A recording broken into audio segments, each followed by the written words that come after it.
Why, hello. Today we are going to paint this watermill, this winter scene. And you might see that I changed the composition a little bit. I felt that the watermill was a little too close to the edge, so I used the law of thirds and put it on a third, a crosshair. Um, so just to give it a better compositional feel, a little bit more of aesthetic, and you'll notice that there's a little diagonal line in the foreground. That's also to balance the watermill out. You'll see how that comes together at the end. Okay, so what am I doing here? I am adding ultramarine blue and trying to create these big sweeping shadow shapes of the snow. I'm not using the colors that are in the photograph. I think they were a little too harsh. Um, you know, I got this from the internet, and I don't know. Maybe it was maybe the colors were enhanced or something, but they're a little too artificial. So I'm going with something a little bit more natural, ultramarine blue with a tiny bit of cobalt in there, um, and that's pretty much it. So here I'm working on some of the trees in the background. You'll see that this is going to take a little bit of a process. Um,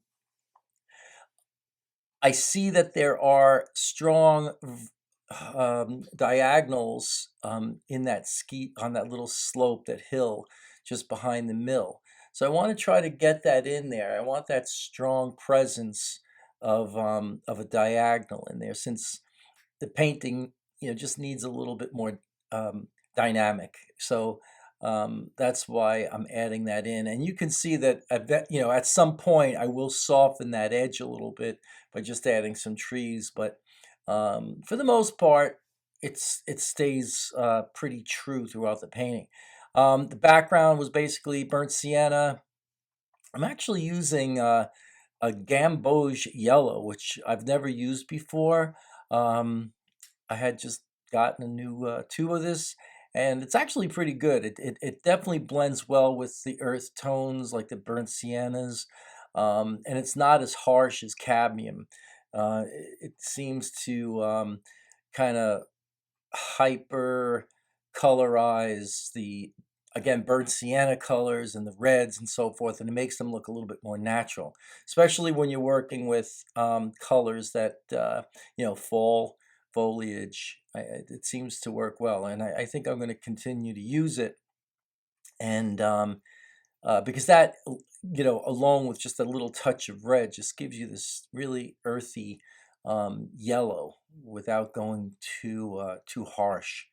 All right, so and that's what I'm basically doing. That area back there where I'm placing in some of the abstract colors of the foliage, what's left of the foliage back there. Um, Even though it's snow, there's still like little traces of leaves and things on the trees.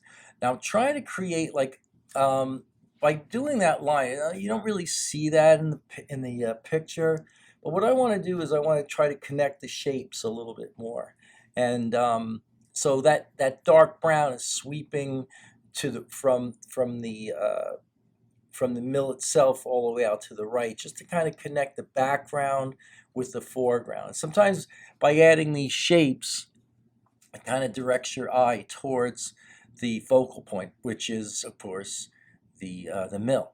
Um, any architectural structure, within a landscape, almost immediately becomes a um, a focal point. And so does a figure. If you put a figure in a landscape, um, we always look at, you know, uh, oh, what is that figure doing there? I remember seeing I believe it was a Thomas Cole painting up in the Wadsworth Athenaeum. And this painting was intense, it was huge too. And of course, you're looking at this beautiful atmosphere and the way the clouds were painted and the mountains. But then you focus in on this little figure in the corner, and and it was like a little figure, just, I think it was an artist sketching, right? So out of all that, and it was so small amongst this immense painting, but still we kind of focused in on that. So that's interesting how we're always seeking ourselves. All right, so yeah, so back to the mill. Um, the background, as far as the colors on the side of the mill, the shadow side, it's basically burnt. I'm sorry, ultramarine blue and alizarin crimson and a little bit of the burnt umber, actually. And what I wanted to do there, I just wanted to keep it on the cool side because there is a lot of reflective light coming back into the shadows there. So I didn't want to make it too dense. I still wanted to have some air in that shadow. I do go over it a couple times, but just with a very, very thin wash later on. Okay, so more stuff. The actual falls, the little spillway there, um, that I build up a couple of times. I didn't get it at the first try, and I knew I wasn't because I had to kind of create some layers. So you'll see I'm going to go back and forth on that. I'm going to leave a little white there. And here I'm adding a little bit of this warm tone just to indicate some of the reflective light that's on that level of water. Like if you can see it from the background. I mean, it's like it's a little waterfall, so it's probably about 4 or 5. Who knows how high that is, but it's a little higher than the lower level. So you wanted to try to get that feeling that it's spilling over. And I try to do that with dry brushing. I go back to it a couple times, but I'm still building up the contrast to get that kind of like that lip, so it looks like it's turning over right at the crest where that would, like right there. Okay, so you'll see that it'll at first it doesn't look like much, but the more layers I put on, the more washes I put on, it's something that I didn't want to overwork, but I did want to indicate that feeling that there was a spillway there. Now, all my shadow shapes are taken care of. I don't have to worry too much about going back and darkening the shadows. I think I do in some areas, but for the most part, the shadows are established. And the reason why I did that in the beginning was because I wanted to create that feeling of those long sweeping shadows, plus to unify the composition. By having those long drawn shadows connects the left to the right of the painting, right? So, and then also leaving a bit of the white showing through of the, where the light's hitting. And you'll see later on too, I'll be adding some color and some form to that side, um, like on the left side where the snowbank is, because it looks a little stark. It looks like there's really nothing there, but I do go back and I add another wash on top. Um, I could have done that before the big sweeps, but then I would have gotten a line that I couldn't control if I painted the longer sweeping shadow shapes on top. So you'll see when I get to that point. But all right, so it's starting to look like something. We're getting abstract shapes in the background. If you want to, you can do like wet into wet in the background and get some, different shades going. But I didn't want to lose that diagonal. There's something about the diagonal that I wanted because um, the waterway is a strong horizontal, and I wanted, and the trees will be representing, even though they're not exactly vertical, they're going to still represent vertical-esque shapes. And so in a composition, you want to have like a good balance of everything. You want to have diagonals, converging diagonals, and you want to have strong horizontals and strong verticals. Now here, back to the waterway. I'm trying to create again a little bit more complexity in that waterfall. Just a feeling that there is like a darker foreground The snow, I'm keeping again the same color as the first wash. I didn't go back. Could it have been a little darker? Yeah, maybe, but I wanted to keep this open. And I'm not really looking at the colors in the photograph. I really don't like the colors there. They're just too artificial. I think the painting, for the most part, looks a little bit more natural. The shape, the colors are natural. They're not over the top. Could I have used phthalo blue to achieve that? Yep. If you wanted to do that, you could. That's the color you'd get there. Um, but I wanted mine to be a little bit more uh, like what I would see if I was actually there. Now, I'm working from a photograph, and I've always noticed whenever I do plein air painting, the colors of sky never as blue as it would be in a photograph. There's always atmospheric conditions, air quality that change the color of the sky. So here's some of another layer on the side of the mill. It's getting a little darker because I'm going back and I'm creating some more little tree shapes, as you can see, keeping them rather light. I do go back and add them. It's okay if you see through that's the characteristic of watercolor. You don't want your washes to be too dark, too dense. They would jump out. I'm doing everything I can not to make those trees too uh, um, contrasty, right? So if you'll see me go over a lot of those areas with my paper towel just to blot them out if they become too obtrusive. So keep that in mind when you're working. You don't want those trees to be too dark. Now there is a little landmass on the right side. I probably didn't do it justice. It looks like it's just a little berm or something there. Okay, here we go. Some obligatory splattering just to add some color, interest, texture, whatever you want to call it. That's what that is. A little bit more color on the reflection of the water. And you can see that I'm trying to create some contrast there. And so basically, we're bridging because of that shadow that's running off from the left-hand side.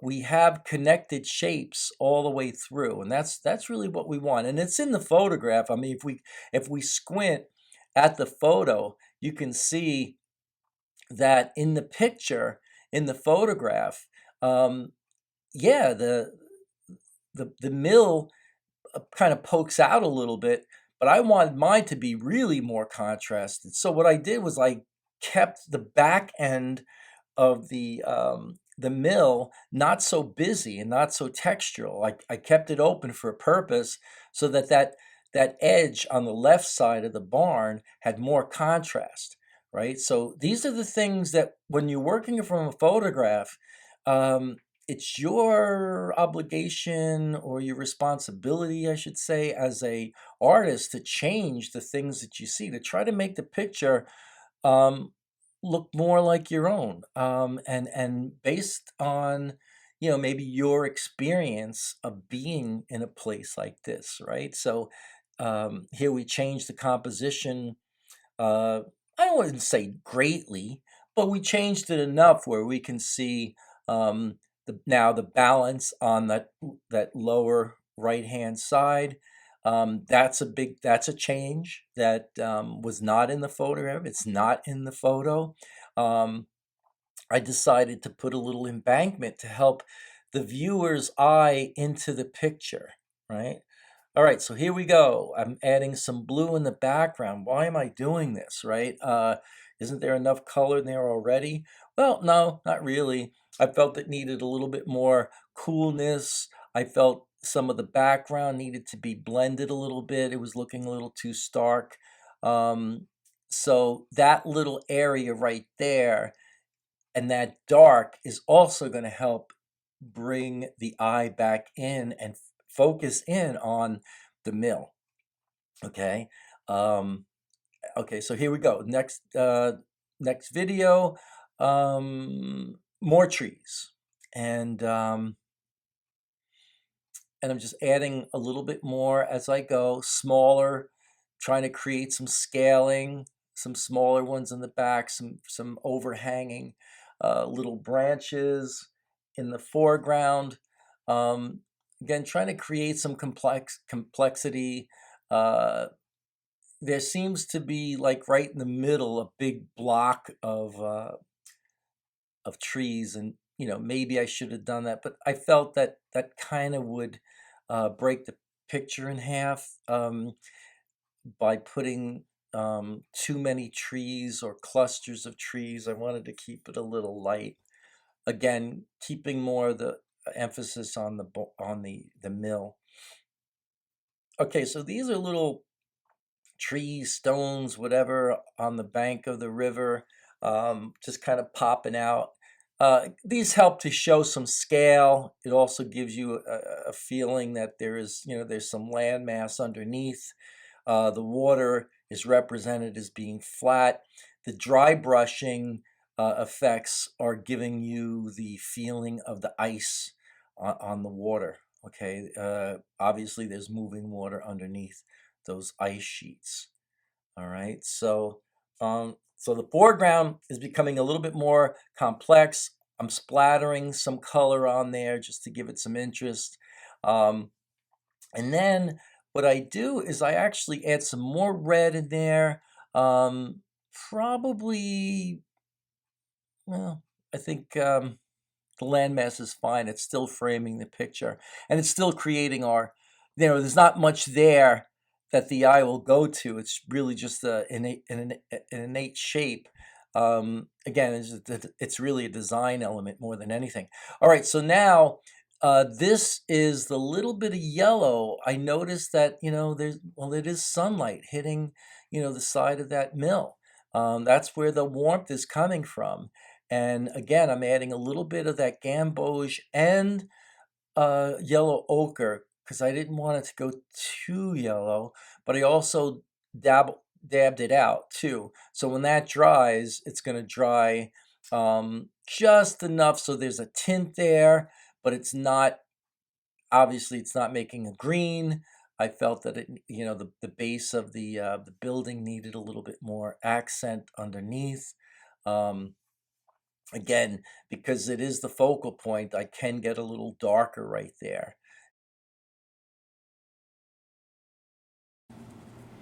And here I'm adding some snow. I'm using the Pro White to add some embellishment, some snow, some opaque snow. There's nothing wrong with using this. I mean, as long as you're using it sparingly. I don't use this to paint large areas, just really to go back and hit areas where I just could not paint around, or, well, I don't normally mask, but we want to get some white embellishments incorporated in the painting. Now, the Pro White is also tintable, so you can I just added some ultramarine blue to make it look like some of the snow in the shadow areas, so it's not so obtrusive.